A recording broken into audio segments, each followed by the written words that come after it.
In front of me is CUBOT King Kong X, and today I would like to show you how you can change the food apps. First of all, you need to access Play Store and download your new default app. In my case, Firefox browser.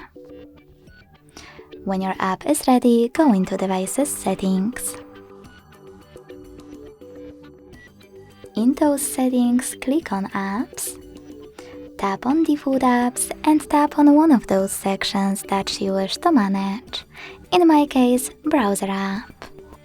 Then tap on your new downloaded one to apply it and go back. Thanks so much for watching. If you enjoyed this video, leave a like, comment and subscribe.